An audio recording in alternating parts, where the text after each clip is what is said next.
السلام علیکم اللہ وبرکاتہ. الحمدللہ رب العالمین والصلاة والسلام علی رسول الامین وعلی آلہ واصحابہ اجمعین اما بعد.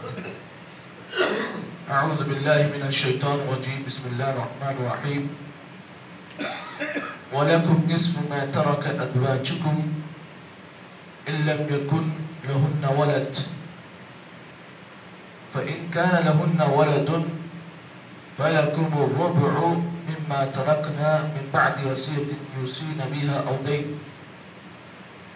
وَلَهُنَّ الرُّبُعُ مِمَّا تَرَكْتُمْ إِن لَّمْ يَكُن لَّكُمْ وَلَدٌ فَإِن كَانَ لَكُمْ وَلَدٌ فَلَهُنَّ الثُّمُنُ مِمَّا تَرَكْتُم مِّن بَعْدِ وَصِيَّةٍ تُوصُونَ بِهَا أَوْ دَيْنٍ. سورہ نساء کی آیت نمبر 11 کو پڑھا گیا ہے. اللہ رب العالمین نے اس آیت کے اندر ایک بڑی اہم مسئلے کی وضاحت کی. مسئلہ یہ ہے کہ اگر کوئی بیوی ہو جس کا انتقال ہو چکا ہو تو اس کے وراثت میں اس کے شوہر کو کیا ملے گا، کتنا حصہ ملے گا، اس کی وضاحت کی. اور اگر شوہر مر چکا ہو تو اس کی بیوی کو وراثت میں کتنا ملے گا، اولاد ہے تو کتنا ملے گا، اولاد نہیں ہے تو کتنا ملے گا. ان دونوں باتوں کی وضاحت اللہ نے اس آیت میں کی ہے. آئیے آیت کے ترجمے پر غور کریں. اللہ رب العالمین نے فرمایا وَلَكُمْ نِصْفُ مَا تَرَكَ أَزْوَاجُكُمْ. خطاب اللہ تعالیٰ نے یہاں پر سب سے پہلے مردوں سے کیا ہے. خطاب کس سے ہے؟ مرد سے. اللہ نے کہا وَلَكُمْ نِصْفُ مَا تَرَكَ أَزْوَاجُكُمْ. لوگوں، اے مردوں، تمہارے لیے جو تمہاری بیویوں نے مال چھوڑا. وَلَكُمْ ضمیر ہے عورت مرد کی طرف. وَلَكُمْ اور تمہارے لیے نِصْفُ مَا تَرَكَ أَزْوَاجُكُمْ. تمہاری بیویوں نے جو کچھ چھوڑا ہے مال، اس میں تمہارے لیے آدھا حصہ ہے.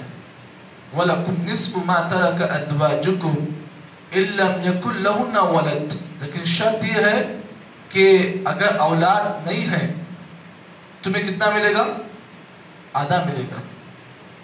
پورا مال کو آپ ایک جگہ کر لیں، آدھا پورا مال کا حصہ کس کو ملے گا؟ بیوی کے مال میں سے آدھا حصہ جو ہے اس کے شوہر کو ملے گا. اب بیوی کا اپنا بھی ہے نا پراپرٹی جو اس کی تھی، یعنی جو کماتی وہ جی ہاں جی کمائی وہ باپ کی طرف سے لائے نہیں بلکہ اپنی جو کمائی ہوتی ہے باپ کی طرف سے لائے تو بھی بیوی کی ہوتی نا. ہاں وہ بھی ہوتی ہے جی.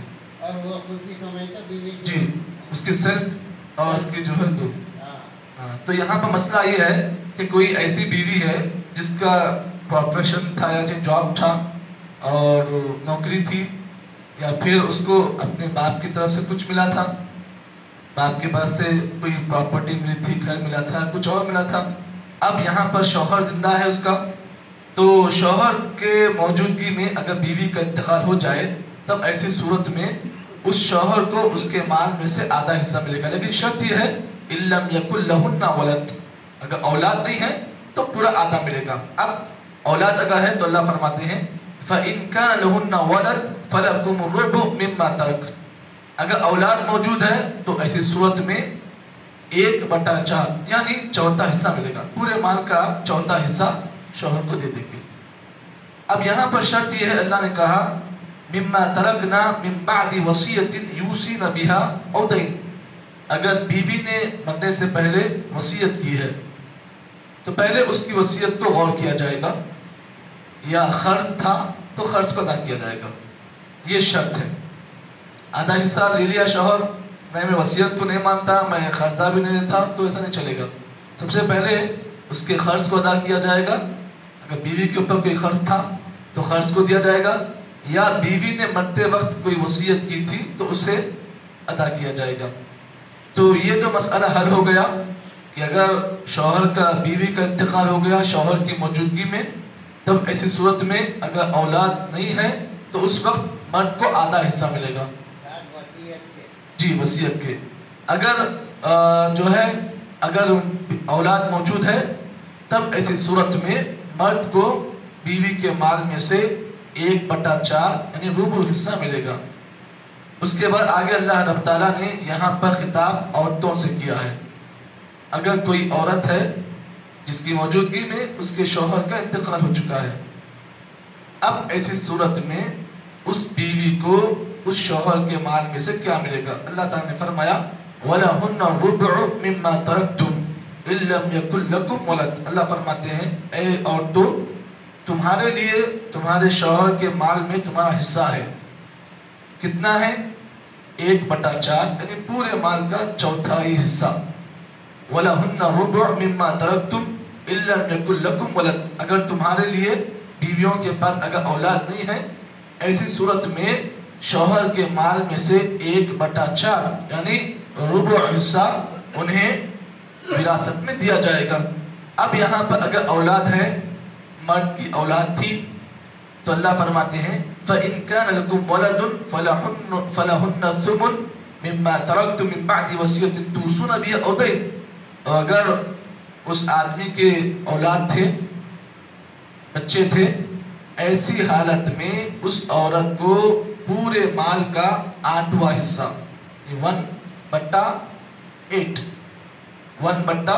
یعنی 8واں حصہ اس عورت کو اس وقت میں دیا جائے گا.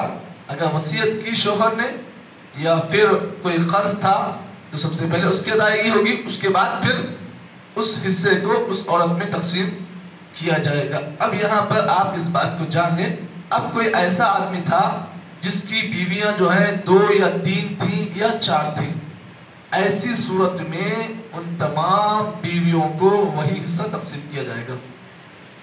سمن جو حصہ ہوگا وہ ان عورتوں میں تقسیم کیا جائے گا. اب یہاں پر غور کر آپ اس آیت میں غور کریں، مرد کے لیے آدھا حصہ آیا ہوا ہے، مرد کے لیے آدھا حصہ ہے. کب؟ اگر اولاد نہیں ہے. قرآن مجید میں دیکھو اللہ تعالیٰ نے مرد کو ہمیشہ اونچا مقام دیا ہے، اور عورتوں کی جب بات آئی تو اللہ رب العالمین نے شروعات میں عورت کو چوتھا حصہ دینے کا حکم دیا ہے. اس کے بعد پھر 8واں حصہ اگر اولاد موجود ہے تو پھر مرد کے لیے آدھا حصہ اللہ نے مقرر کیا، اس لیے کہ مرد خرچ کرنے والا ہوتا ہے، اس کے اوپر ذمہ داریاں ہوتی ہیں. اسی لیے قرآن مجید میں اللہ تعالیٰ نے وراثت کے معاملے میں مرد کو اللہ نے اونچا مقام دیا ہے.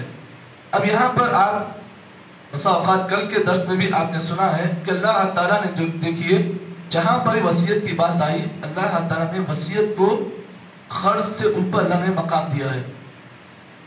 پہلے بات آئی وصیت کی، اس کے بعد بات آئی ہے خرچ کی. تو معلوم یہ ہوا وصیت کا مقام بہت اونچا ہے، بعد میں خرچ ادا ہوگا، پہلے وصیت ہوگی. تو یہ آج ہمارے معاشرے میں اکثر اولاد جو ہے وصیت کو، میت کی وصیت پر عمل نہیں کرتے ہیں. اگر میت مر کر وصیت کرتی ہے کسی چیز کی تو اس وقت میں اس وصیت کو پورا کرنا اس میت کے ورثہ کے لیے ضروری ہے. جو میت کے وارثین ہوتے ہیں وہ اپنے باپ کی یا اپنے ماں کی جو بھی وصیت ہوگی اسے پورا کریں گے. لیکن آج ہمارے معاشرے میں اگر باپ مرتے وقت وصیت کرتا ہے یا ماں مرتے وقت وصیت کرتی ہے، اولاد جو ہے اتنی بدقسمت ہوتی ہے کہ اپنے ماں باپ کی وصیت کو وہ لوگ بھول جاتے ہیں. تو سب سے پہلے وصیت کو آپ کریں، اگر پیسہ مختصر ہی کیوں نہ ہو، پیسہ پراپرٹی کم ہی کیوں نہ ہو، لیکن پہلے وصیت کو ادا کیا جائے گا.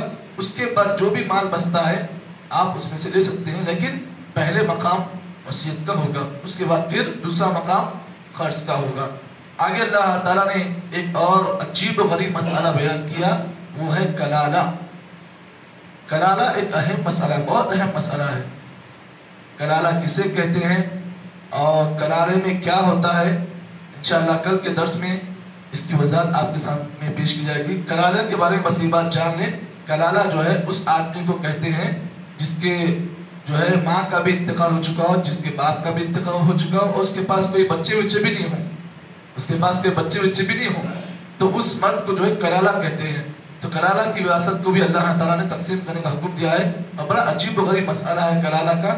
انشاءاللہ کل کے درس میں اس کی وضاحت آپ کے سامنے پیش کی جائے گی۔